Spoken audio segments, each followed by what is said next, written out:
G'day legends, I hope you're all fantastic. On today's video, we're going to be checking out this little beast that you would have seen on the channel recently. This is a Harley Benton Dullahan FT24. This is the ice blue finish.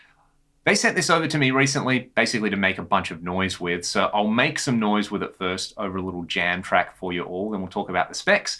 Then I'll let you hear a bunch of tones in isolation, a few more jams, and I will give you some of my thoughts right at the end of the video. Let's go.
So spec-wise, we've got an older body, we've got two humbuckers with a 5-way switch. I'll talk about the wiring in just a second. We've got a master volume, a master tone control. There is this lovely piece of figured roasted maple on the fretboard with a separate piece of roasted maple on there that isn't quite as figured. We've got a headless design, of course, and I believe this is an Apollo bridge down here. You've kind of got this little like infinity pool style thing down here, so you can actually get in and twist these. And the wiring that I mentioned before is probably my favorite part about this guitar, because you have full-on neck humbucker in series and then neck humbucker in parallel. You've got a middle position with both pickups on. You've got single coils on here in parallel, and then you've got the bridge humbucker. Furthermore, you've got jumbo stainless steel frets on here, and the fretwork overall is pretty tidy. There are a few kind of little ends in here where you can see some filler and things like that, but the entire fretboard is nice and smooth. I think the one thing to me that looks like a little bit nuggety is just down here at the end of the fretboard. You've got this weird like kind of tongue on here with some tooling marks, and just kind of sticks out a little bit, and it's a minor grievance for me, but it's something that I did want to mention. You've got a nut down here. It's 42 millimeters at the nut. And from memory, the fingerboard radius is like somewhere between 13 and 14 inches. It's a 648 millimeter scale. How's that for blending imperial and metric specs for you all? Overall, this guitar, it's super smooth to play. I pulled it out, tuned it up. Once I figured out exactly, the right way to tune it, I did watch a video that they've got on their site. If you have a look on the bridge, there's these little Allen heads on here that you need to tighten. So basically the string goes through, you lock it down, and then you get it roughly in tune with these, and then use the fine tuners on here. One of my first guitars was this Hondo Erlewine Laser copy that had a very similar bridge. It wasn't quite as sleek and elegant. If you've ever seen Johnny Winter playing the Laser, that was the guitar I was talking about. And this thing, it's just kind of like a way more modern and sleeker version of it. I like the body shape as well. It's a pretty normcore kind of body design for a headless guitar, but for someone like me who likes normcore body shapes, I am into that. So let's hear some of these tones in isolation out of these Roswell pickups. I think the pickups sound pretty good, especially in those kind of parallel and single coil modes in there, which I love on a guitar, being able to have like super juicy lead tones out of the neck and bridge humbuckers, and then being able to go to a clean sound and get a super sparkly 80s style clean or some bluesy style tones out of it. So let's do that.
I've not mentioned anything about the list price of this guitar, and quite frankly, for what you get, the price of this guitar kind of puts it beyond criticism.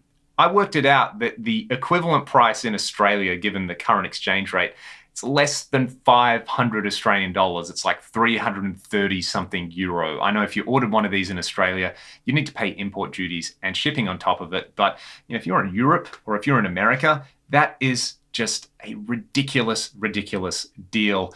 I know that to get a stainless steel refret on one of your guitars in Australia probably costs about the same as this particular instrument. And in fact, that kind of makes it hard to demo or review, because that price point, it's not just like affordable, it's insanely cheap for what you get on here. Like I said earlier, if you're looking to kind of get your feet wet with a headless guitar design and have something that gives you the specs that you want, that stays in tune. I gigged this last week and, I wasn't constantly tuning up, which I kind of feared on a cheaper guitar design. It's mind-blowing. I don't know how they do it. I don't know how this thing works, but it works. And ultimately, with all of that kind of stuff, it can be super cheap and super well spec'd, or it can be really expensive and really well spec'd. If it's not fun to play, and if it doesn't put a smile on your face when you use it, then, I guess that's kind of the real litmus test of any instrument. And this one has been super fun to play. So I'm going to do just that. I'm going to play it a whole bunch more. I will probably do a follow-up video with this maybe after 6, 9, 12 more months, and I'll let you know if I make any more modifications or anything like that to it.